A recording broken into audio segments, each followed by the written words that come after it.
If you're looking for an awesome product at a great price, be sure to check out the link in the description.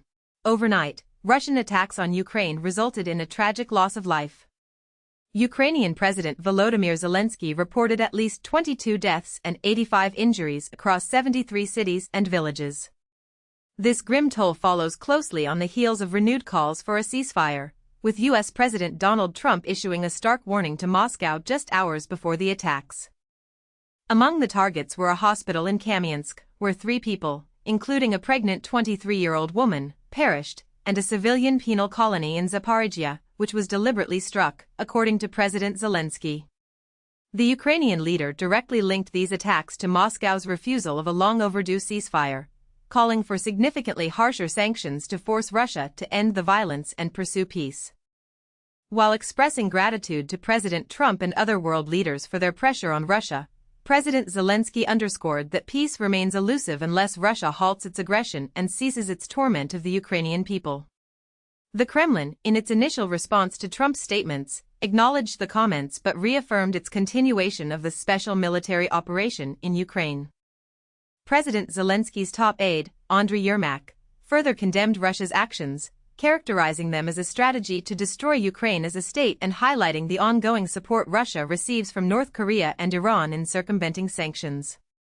Meanwhile, the EU is set to reduce its aid payment to Ukraine due to delays in implementing reforms, a decision that underscores the ongoing challenges facing the nation.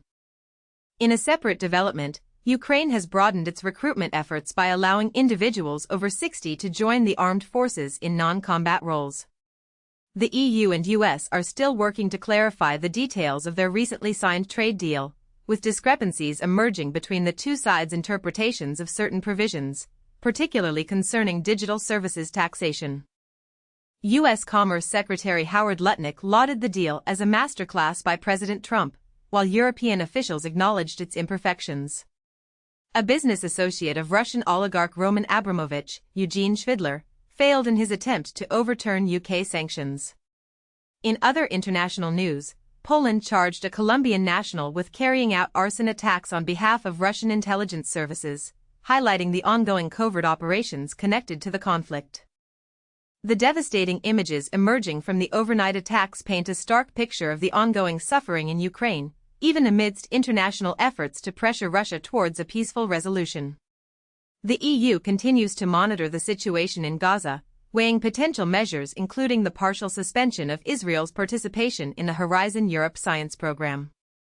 As events unfold, the international community remains focused on the urgent need to address the humanitarian crisis and bring an end to the conflict in Ukraine, a need made all the more urgent by the horrific losses suffered overnight.